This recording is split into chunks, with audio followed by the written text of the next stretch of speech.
Good evening everyone. Welcome to the News Today session of 21st and 22nd December. My name is Anuj and I will be taking today's session. In today's session we will be covering 4 main news and 9 quick update. There is no place or personality in news for today. In the first main news we will be covering about the Aravallis, as the new definition has protected over 90% of Aravallis. This statement has been given by the Union Environment Minister. In the second main news, we will be covering about child marriage, as Child Marriage Free Bharat campaign has completed 1 year. And in third main news, we will be covering about the self-reliance in minerals and metals, as Standing Committee on Coals, Mines and Steel has presented a report on self-reliance in minerals and metals. Then in the fourth news, we will be covering about shipbuilding, as there is a development regarding reviving shipbuildings in India. Then we will be covering briefly 9 quick update. So this is a brief about today's session. Let us begin with the first news for today. So the first news, you might be hearing a lot and reading a lot about the Aravalli controversy. So the Union Minister of Environment has issued a statement and he has said that the new definition protects over 90% of Aravallis. In this news, we will be learning about Aravallis, why they are significant and what are the new definition and what will be their impact. Okay, so this is the brief about this news and it is related to GS paper 3, which talks about industrial policy as well as sustainable development. So let us discuss the news. So firstly, what is the development? We have already discussed the context. Whenever you are reading news, you should be very aware about its development, why we are reading it for UPSC. So development here is that Supreme Court has accepted a uniform definition of Aravalli's hills, and they have defined hills as well as the Aravalli's range. Okay, so this is the development, and it was recommended by a central government committee which was appointed along with the other members by the Ministry of Environment. Okay, so based on their recommendations, Supreme Court has accepted the uniform definition of Aravallis. So basically, Aravallis are there in 4 states: Delhi, Haryana, Rajasthan and Gujarat. So similar definition was there in Rajasthan from 2006. Similar definition was there in Rajasthan, but in other states there was a different definition. So bringing the uniformity, Supreme Court has accepted a uniform definition for Aravalli Hills. Now let us understand about what are Aravallis. When you see our map, it is there in the western side from Delhi to Gujarat. Okay, so these are the oldest mountain range and oldest fold mountain range. How does a fold mountain range form? When 2 plates converge along one another, then there are chances of formation of fold mountains. So Aravallis are one of the world oldest mountain range. We also have Himalayas. Himalayas are also the fold mountains, but Aravallis are way older than the Himalayas. It is believed that the Aravallis were higher than the Himalayas when they were formed, but due to various factors now their height is not that high as compared to the Himalayas. So the first point, they are one of the world oldest mountain range. Then coming to the second point, they stretch over 800 kilometers from Gujarat to Delhi, and along with Gujarat to Delhi they also are there in the Haryana and the Rajasthan. Okay, and their highest peak is Guru Shikhar, which is there in Mount Abu. Why there is so much of controversy? Because Aravalli hold a significance. And what is the significance of Aravallis? First of all, they prevent desertification. On the west side of Aravallis, there is Thar deserts.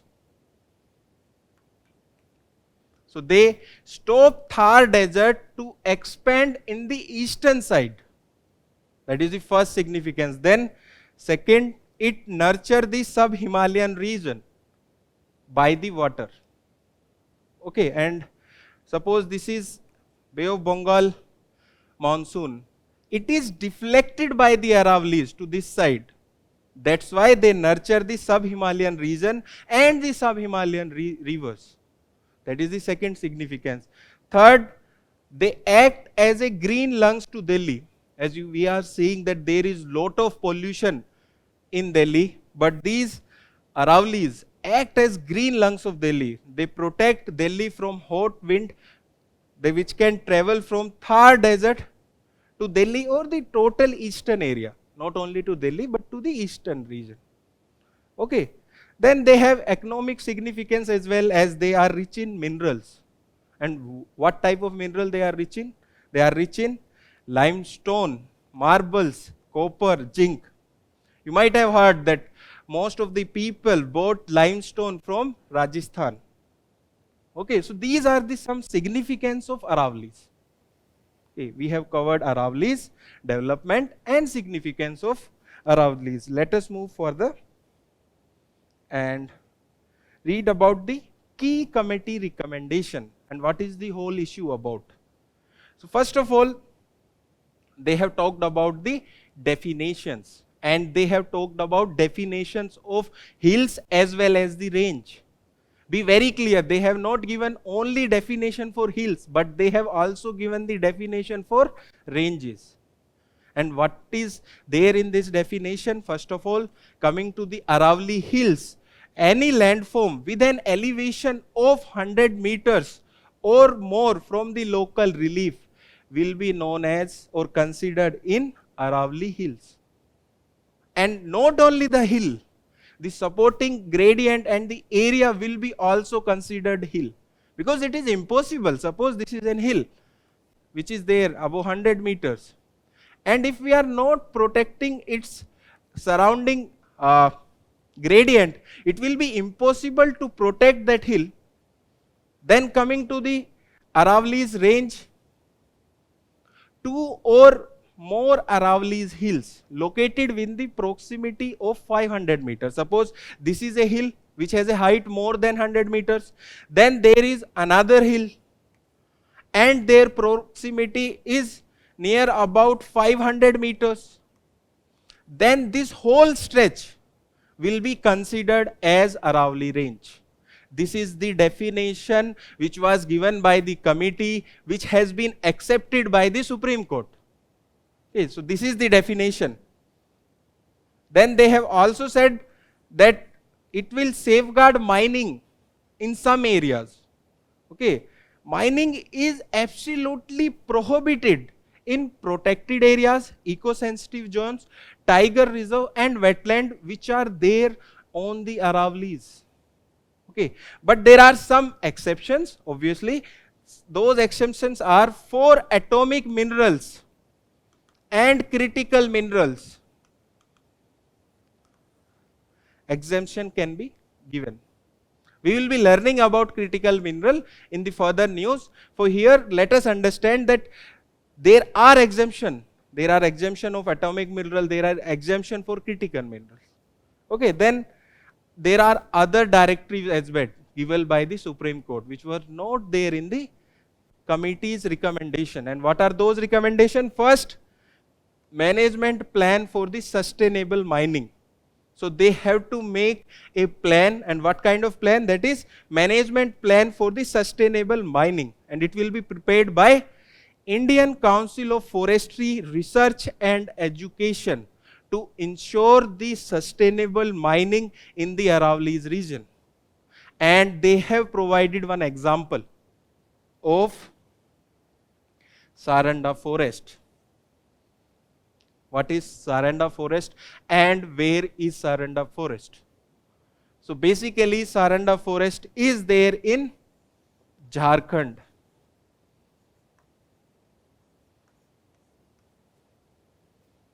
Okay, so there is already a management plan for sustainable mining for Saranda forest, which is quite successful. So Supreme Court has said that we can replicate that model here.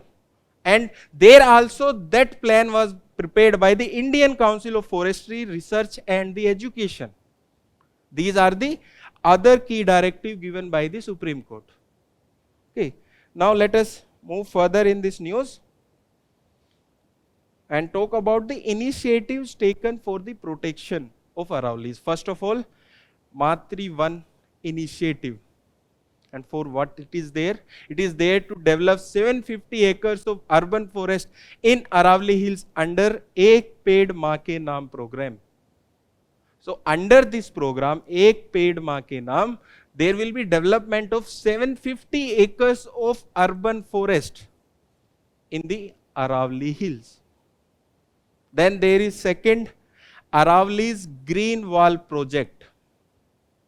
You might have heard about Green Wall initiative of Africa.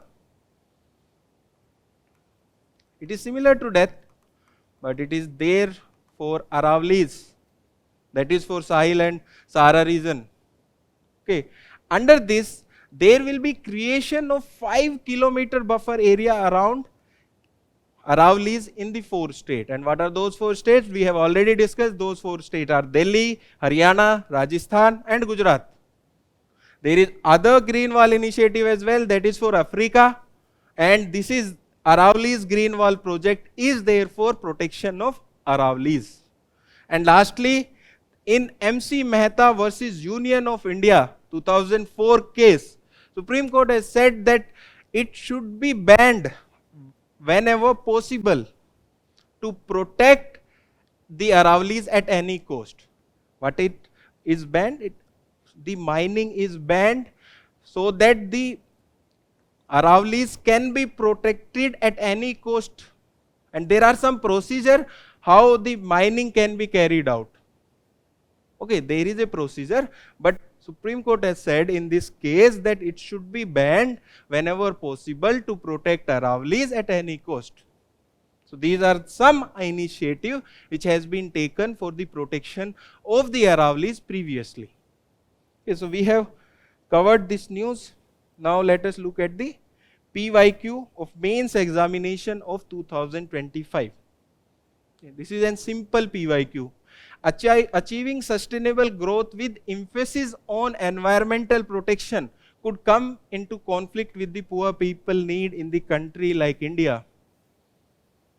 What is the demand of the question? The demand is that even for achieving sustainable growth, which emphasize on environmental protection, that can also come in conflict with the poor people needs in country like India. Suppose we are protecting Aravallis on a whole, but there are minerals which are necessary for the development of poor people and for the development of India. So such type of example could have been written in this question. This is the last year mains question. Okay, so with this we have completed the first news. Let us move to the second news for today. So the second news for today is about child marriages. And in this news, we will be learning about issue of child marriage in India, what is child marriage, and how we can protect our children so that they can dream about their future. And the context here is that the Child Marriage Free Bharat campaign has completed 1 year. And it is related to GS paper 1, which talks about issues related to women, and even GS paper 2, which talks about important aspect of governance. This can be used in the essays as well as in the ethics paper. Okay, let us discuss this news.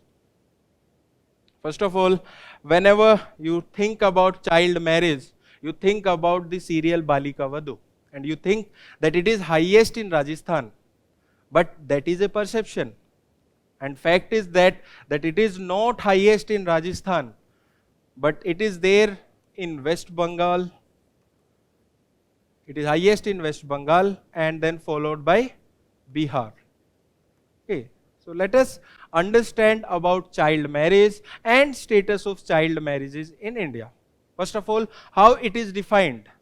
There is a simple definition. Even without definition, you can write down about the child marriage. Let us read out here. Child marriage is referred to marrying a child before attaining adulthood. Okay, and it is applicable to both men or boy as well as the girls. So in India, under the provision of Child Marriage Act of 2006, it prohibited child marriages. And what is the age? So for girls, it is below 18 years, and for boys, it is at the age of 21. Okay, according to provision of Child Marriage Act of 2006, the set criteria or the limit, age limit is 18 years for the girls and 21 years for the boys. Even globally, Convention on Right of the Child defines child as any human below the age of 18.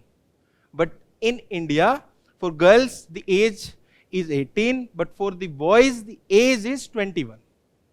Okay, and let us talk about the trends and data.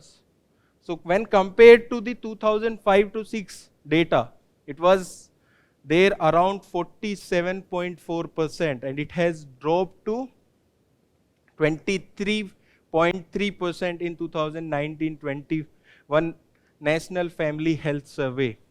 Although this is an achievement, but it also shows that we have to do a lot to protect our children so that they can dream big and achieve whatever they want to achieve in their future. Okay. And as we have already talked about, the highest state with the child marriages are West Bengal, followed by Bihar, and then Tripura. Let us understand what are the consequences of child marriages. First of all, physical. There will be health issues due to early sexual activities, as they are not matured enough to get involved in the sexual activities. They are physically burdened. Then there are development issues as well, as they will be having, if someone is married at a very low age, at 15 or 14, there will be higher chances that they will be having lower life skills as well as lower education, and which hamper their overall development. Then it has a psychological bearing as well. How? Because they think that they were the burden of the family, so that family is trying to get rid of them, especially in the cases of girls. So psychologically also it impacts them. Okay, then social. When they will be getting married at a very early age, there will be higher chances of widowhood and the abandonment. Okay, lastly, it violates the human right, as it denies right to joyful childhood as well as the education. These are the some consequences of child marriages. Okay, so we have covered about child marriage in India, their trends, and what are the consequences of child marriage. Now let us look into the key reasons for the child marriage. First of all, poverty. In Indian society, girls are considered as economic burden by some families. So they want to try to send them and get rid of that economic burden. That is the first reason. Secondly, patriarchal mindset. Girls' right to education is considered secondary to her labor in the household. It is often seen, if boy or girl are there of the same age at the home, boys will be sent to the schools,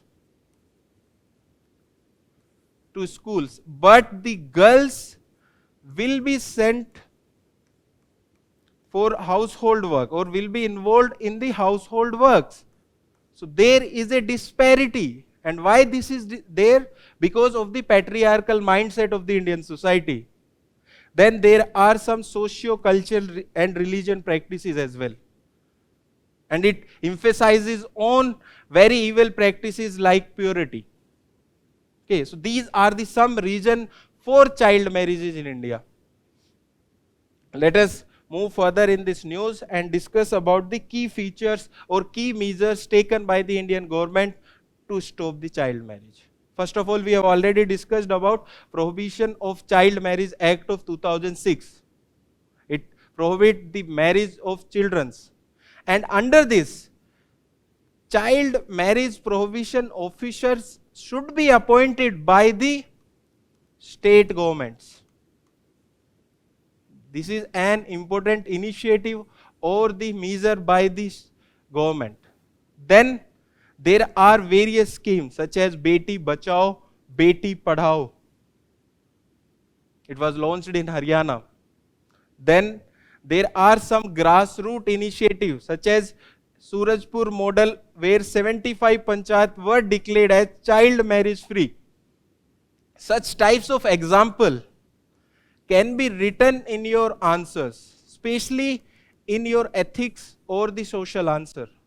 That Surajpur model, where 75 panchayat were declared as the child marriage free. So there are grassroots initiatives to protect children. Then there are global commitments as well, as India is signatory to the United Nations Convention on Rights of the Child. And in that convention, they are protected. We have already discussed about the age limit of 18 for children in that convention. Then there are some other commitments as well, such as SDG 5. And what for SDG 5 is there? It is there for eliminating child early and the forced marriages by 2030. Okay, so these are the some measures which are taken by the government. Now let us discuss one PYQ related to this news.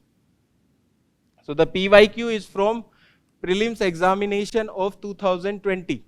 And the question is, in the context of Indian history, the Rakmabai case of 1884 revolved around. You should know about historical facts. If you are knowing about this, then you will also learn about Sarda Act of 1929.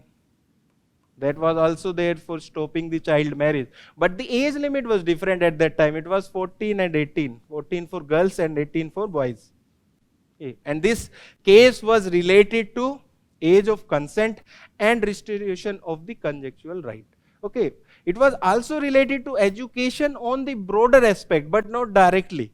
That's why the answer was B, 2 and 3. With this, we have completed the second main news. Let us move to the third main news for today. So the third main news is about the committee report. And what committee? Standing Committee on Coal, Mines and Steel. They have presented a report. The name of the report is Self-Reliance in Minerals and Metals. In this news, we will be learning about metals and how we can achieve the self-sufficiency in India. It is related to GS paper 3, which talks about economic development. So let us begin the discussion of this news. Firstly, we have already discussed the context. Let us briefly understand the complete context. So the report has outlined India to reduce import dependency and achieve the Atmanirbhar Bharat in minerals. That is the main aim of that report. And this report has talked about the self-sufficiency level in the minerals and the metals in India. And what are the facts it has given? India is largely self-sufficient in key industrial minerals like bauxite, chromite, iron ore, kyanite, limestone and sillimanite. When you will be reading human geography or geography at broad, you will be learning about these minerals, where they are located, in which state they are the highest, their production is the highest. Even at the global level, you will be learning because questions are coming in prelims examination where UPSC is asking about the global status of various minerals, especially minerals like gold, uranium, copper, and such types of minerals have been asked by UPSC recently in the prelims examination.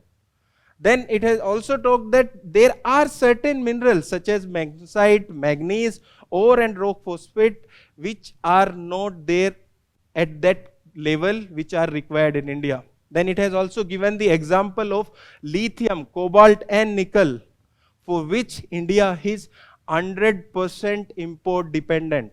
So these are the facts which are related to minerals and the metals given by this report. Okay, whenever such report is there, you can directly use the data from such type of report, quoting the name of the report.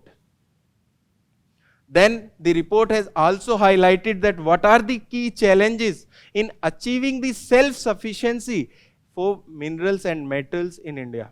First of all, there are operational challenges, and they have supported it with data that out of 486 mineral blocks which were auctioned since 2015, only the 63 are operational. Out of 486 which have been auctioned by about from the 2015 years, only 63 are operational. And what is the reason they have cited? That the mining project faced a long gestation period. What is the meaning of gestation period? This is a time which is there after the approval to the operationalization of that mining project. So they have said that mining project face a long gestation period which is there from 5 years to 14.5 years.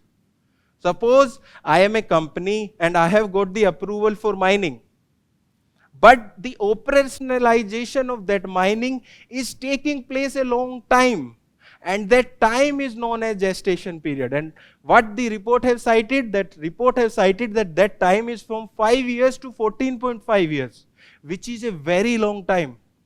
Then the report has said that there are technological gaps, especially in the minings. We are not using the latest technologies for mining, such as artificial intelligence and other latest technologies. Then the report has said about the exploration constraint. In this, they have particularly talked about the deep-rooted or deep-seated minerals. They have said that for deep-bedded minerals or deep-seated minerals, we have not that able to achieve that type of technology, so we can achieve or mine those minerals which are there at very below the grounds. And they have also said that only 15% of India's area has been covered by the detailed exploration. So still the exploration part is lagging, only 15%. And then we don't have such a better technology which can be used for the minerals which are there very below the earth's surface. These were the challenges which have been highlighted by the report. So now let us understand the key recommendation which are given in this report. The first recommendation which they have given is about urban mining and circular economy. I think you might all be aware about the circular economy, but the urban mining is not mining in the urban areas. Basically, it is the collection of minerals and metals from the waste that have been generated in the urban areas, especially the waste generated in the electronic waste. That is the first recommendation. Second, they talked about inter-ministerial coordination. And why they are talking about? Because for operationalization of the mining, the companies have to take permission from many ministries. So they have given a recommendation that there should be coordination between the various ministries, so that the gestation period, which is very high, up from 5 years to 14.5 years, that can be reduced. Then they also talked about public and private collaboration. And for what they are talking about, they are saying that so that the expertise from the private companies as well as the investment from the private sector can be there or can be used for mining in India. Then they also talked about upskilling. As we have discussed in the challenges that there is lackage in the technology usage in the mining. So they are talking about upskilling.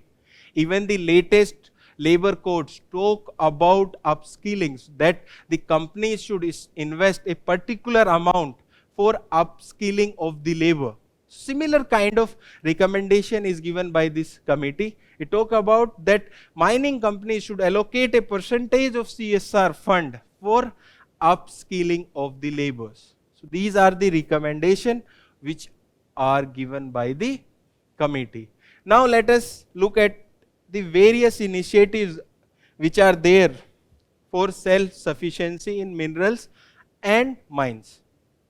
The first initiative of the government, that is Mines and Minerals Development and Regulation Act amendment from 2015 to 2023. There was many amendment, and for what those amendment was?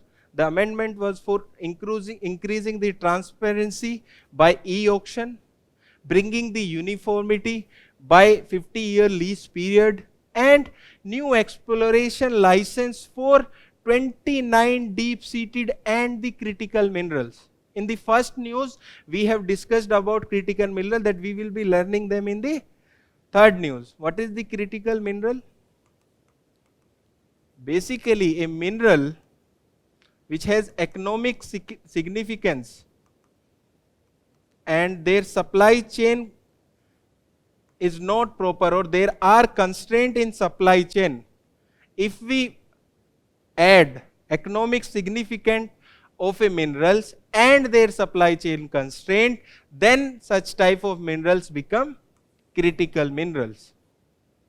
Okay, so they have talked about critical minerals. Then second initiative, National Critical Mineral Mission. It was launched in 2025, and they have named about 30 minerals which are critical for India. Then there is overseas acquisition through Kabil. What is Kabil? It is a joint ventures of NALCO, HCL and MECL. So for acquisition for minerals in the outside world or the outside countries, and they are operating in various countries such as Chile, Australia. This is the third initiative. Then there is an initiative for offshore mining. In 2024, the government has launched the first tranche for 13 offshore mineral block for auction. So these are the initiatives which have been taken by the government for self-reliance in minerals and the metals. Now let us look at the PYQ related to this news. And this PYQ is there from the 2025 prelims examination. And question is, consider the following statement. Statement 1. In India, state government have no power for making rules for grant of concession in respect of extraction of minerals, even though such minerals are located in their territories. This is a wrong statement. Okay. You should know about major and minor minerals. If the statement was about major mineral, then this statement would have been correct. But this statement is for minor minerals. State government have some powers related to minor minerals. So this statement become wrong. And this, if this statement is wrong, then you can directly conclude that answer will be D, that statement 1 is not correct, but statement 2 is correct. Let us read this statement 2. In India, the central government has the power to notify minor mineral under the relevant law. So this was the question in 2025 prelims examination. Now let us move to the fourth news for today. So the fourth news for today is about shipbuilding, and the news is about reviving shipbuilding in India. In this news, we will be learning about shipbuilding, why they are so important, and what are the various initiatives by the Indian government for building ships in India. And it is related to GS paper 3, which talks about economic development. So let us discuss this news. First of all, the shipbuilding is known as the mother of heavy engineering. Okay, it is known as mother of heavy engineering. And why it is known as mother of heavy engineering? Because ships are very important for your defense. They are very important for trade. They are very important for the economic growth of a country. That's why they are known as the mother of heavy engineering. The shipbuilding is known as the mother of heavy engineering. So what is the current status of shipbuilding in India? These facts are important if there is a direct question about the status of shipbuilding in India in the mains examination. And as we have seen that there are fact-based questions which are coming in the prelims examination, so such facts are also important. First, the shipbuilding industry account for less than 1% of the global shipbuilding market.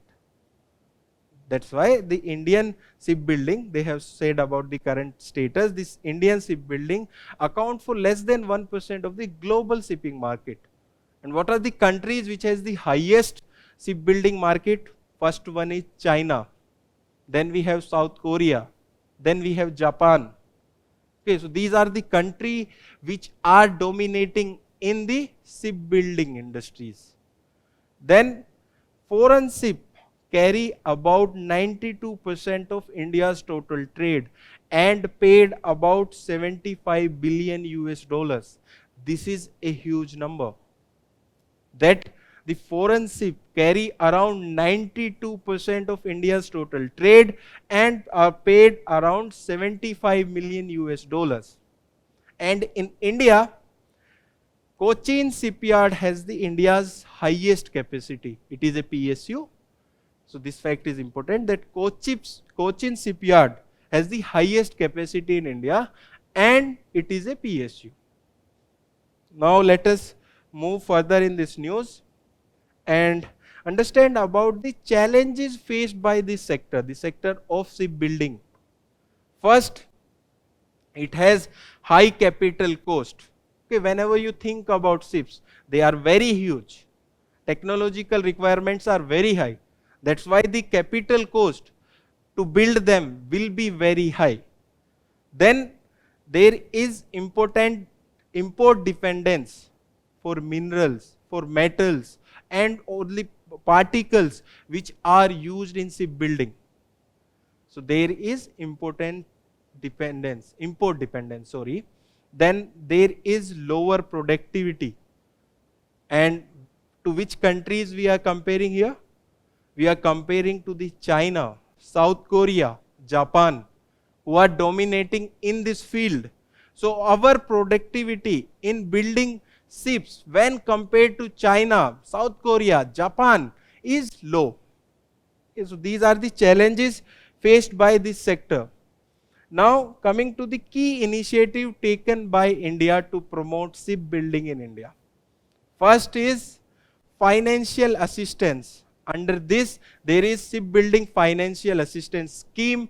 Under this, around 20 to 30% subsidy is given, or concession. Then there is a maritime development fund as well. Then public procurement preference. So ships which are there under 200 crores must be procured from Indian shipyards as per the Make in India order of 2017.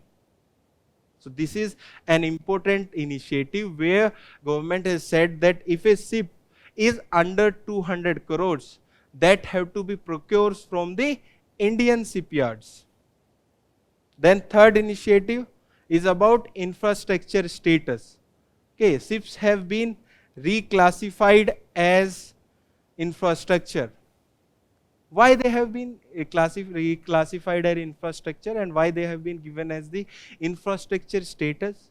Because if some sector is provided with the status of infrastructure, it becomes easy for them to take long-term loans.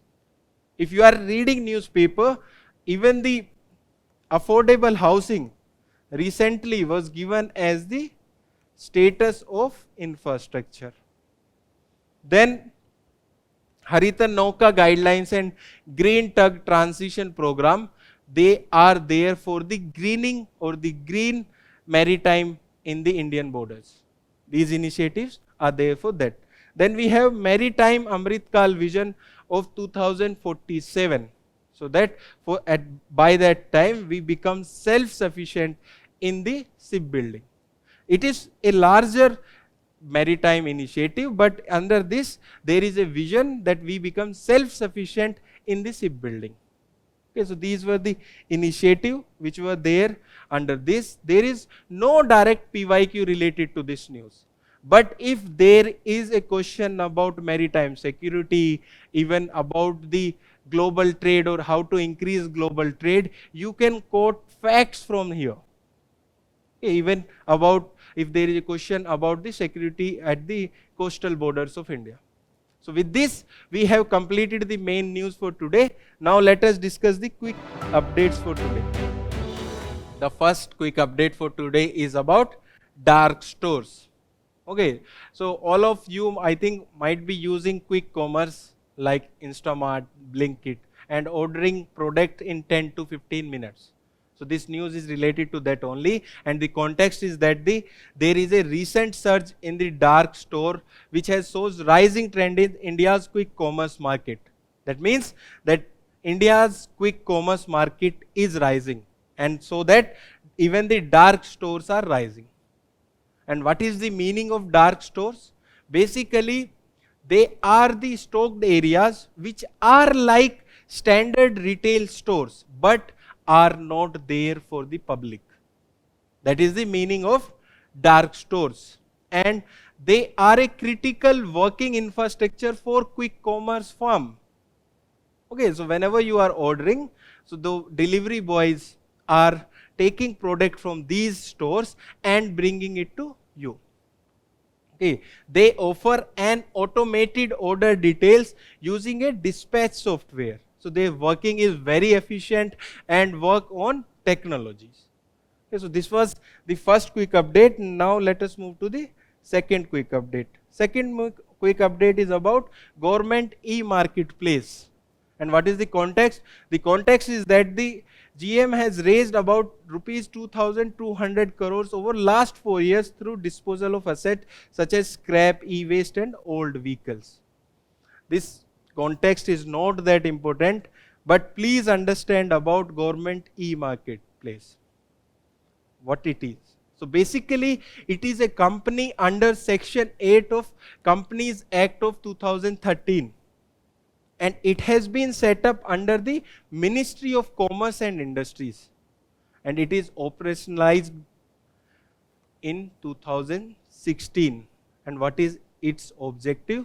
Basically, it is there to facilitate online procurement by the government, department and other government of India. And what is its significance?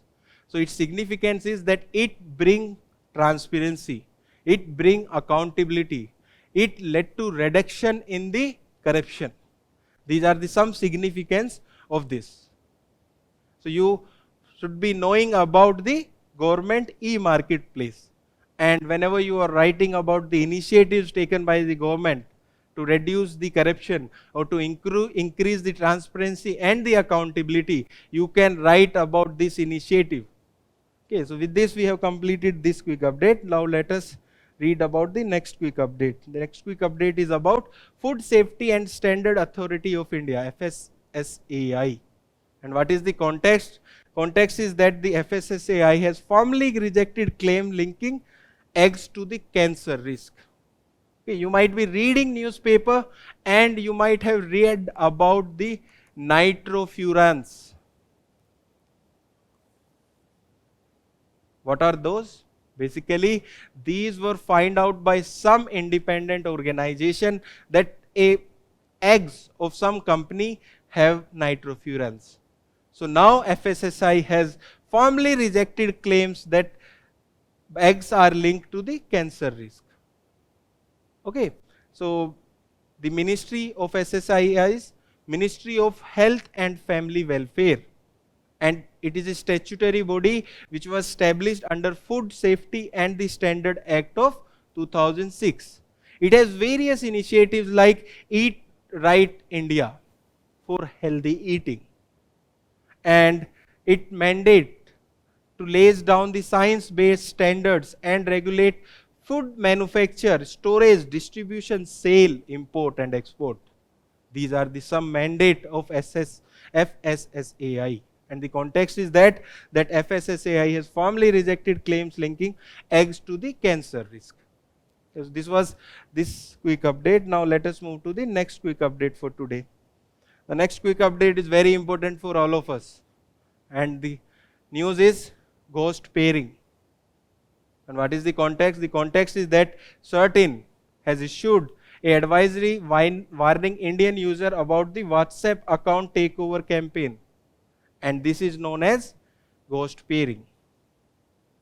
What it is? First of all, it is a new cyber scam that allow hacker to take over a WhatsApp account without needing a password or the SIM card.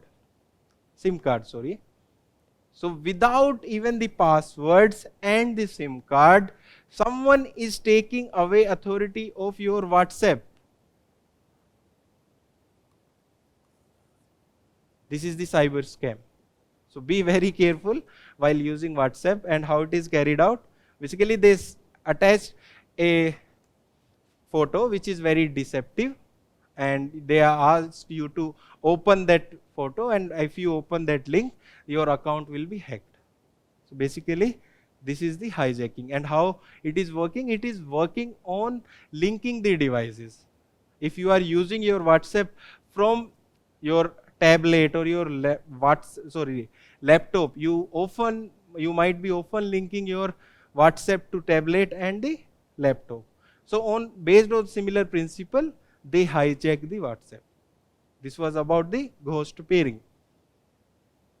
Now let us move to the next quick update. Next quick update is about super kilonova. And what is the context? Such types of news are important only for their definition, and if there is a very specific development. Okay, so the development here is that an international research team, including from IIT Bombay and Indian Institute of Astrophysics, Bangalore, reported a possible second version of super kilonova. So in this news, we will be learning about supernova as well as the kilonova. So what is a super kilonova? So it is a rare kind of cosmic explosion where a star death appears to be involved two explosions, one after the other. And the first one is supernova, which is when a massive star ends its life, there is a powerful explosion which is known as the supernova. And it might lead to neutron star. And if those two neutron stars merge and explode, then it will be known as kilonova. And the context is that they have reported a possible second version of super kilonova. So this was about this news. Let us move to the next quick update. The next quick update is about great Indian bustards. Even on Saturday, we have read a news which was related to great Indian bustard. And what was it? It was related to Supreme Court guidelines about CSR in the areas or the habitat of the great Indian bustards. And what is the context for today? The context for today is that Supreme Court has tightened the safeguard for protecting the GIB by revising the conservation areas with respect to the Green Corridor project in the Rajasthan and Gujarat. So this is the context, but let us understand about the great Indian bustards. In the species, you have to be very careful about their protection status, their characteristics, as UPSC is repeatedly asking about the characteristics as well as the protection status. First of all, their habitat. So they are bird of grassland and the semi-arid regions. And their distribution, they are mostly there in Rajasthan and Gujarat, and there is smaller population in Andhra Pradesh, Karnataka as well as the Maharashtra. And they are endemic to the Indian subcontinent. That is an important information. They are endemic to the Indian subcontinent. Okay, now coming to their characteristics, as we have already said that I have already said that characteristics is very important for species in the news.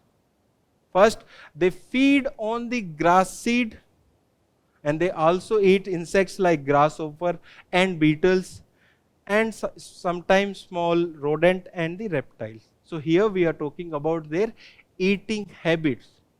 They eat grass seed and they also eat the insect. Now coming to the protection status of the GIBs. In IUCN, they are listed under critically endangered. Okay. And in Wildlife Protection Act of 1972 of India, they are there in Schedule 1 as well as in the Schedule 4. Okay. And in CITES, they are there in Appendix 1. And it is an important species as it is included in Species Recovery Program of India. There are around 22 species under that program. Please read about those 22 species, their characteristics, their location, their status. If you see the previous year questions and you read about those 22 species, you will find that many a times UPSC is asking questions from those 22 species only. It might be lions, it might be tigers. Okay, so you should be very careful about those 22 species which are there under the Species Recovery Program of Ministry of Environment. Okay, now let us move to the next quick update. So the next quick update is about Kutanad Wetland Agriculture System. It is important as the soil test in this region has shows increased aluminium level above the safe limit. Okay, so there is a safe limit for aluminium, but recent studies have found out that that safe limit have been breached in this system. What is this system? Basically, it is a complex mosaic fragmented agriculture landscape which is divided in 3 fragments. In the fragment 1, wetland is used for paddy activities and fish catching. There is a wetland that can be used for rising paddies and fish catching. Then there are garden lands used for food crop plantation, and there is water areas used as the inland fishing and cells. So this system is divided into 3 regions, one for paddy cultivation and fish catching, then for food crop plantation, then for inland fishing and cells. So it is an only system in India that favor rice cultivation below sea levels in the land created by draining delta swamp in the brackish water. So that water from the delta is sent back and that rice or paddy is cultivated in that areas. It is part or it is there under globally important agriculture heritage system of FAO. There are other 2 systems as well under this. One is Koraput of Odisha, then saffron cultivation of Kashmir.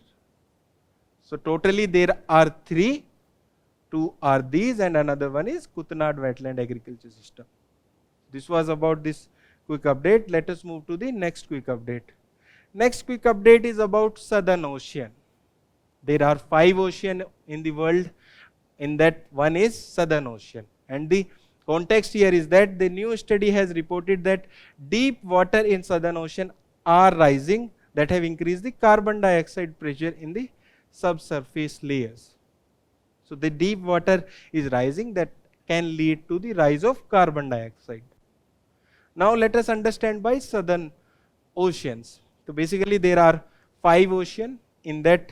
This is the Southern Ocean. Then we have Pacific, Atlantic, Indian, as well as the Arctic Ocean. So these are the 5 oceans of the world. So it is one of the 5 great ocean basin on the earth, and it is also known as the Antarctic Ocean, where it is there near the Antarctic continent. and it lies between 60 degrees south latitude and the coast of Antarctica.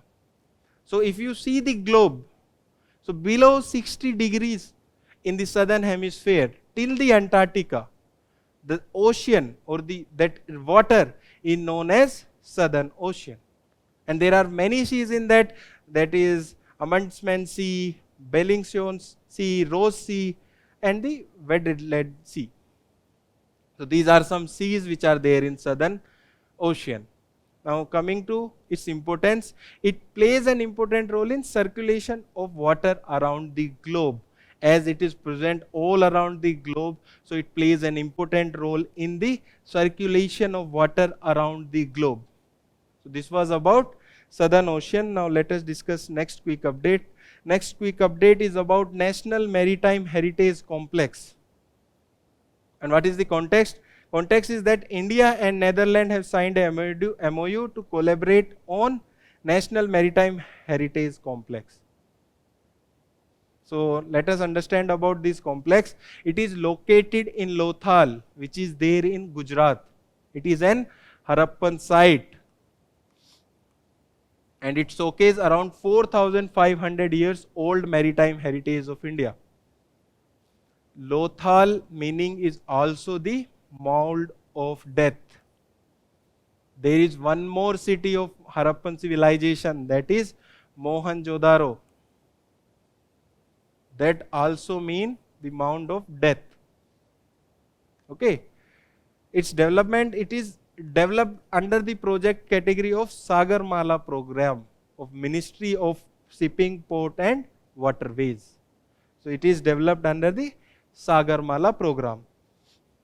And other program under this NHMC, there are National Maritime Museum. So there will be a National Maritime Museum in the Lothal, then Monument Theme Parks, and then State Pavilion. So these are some projects which are being taken under the National Maritime Heritage Complex.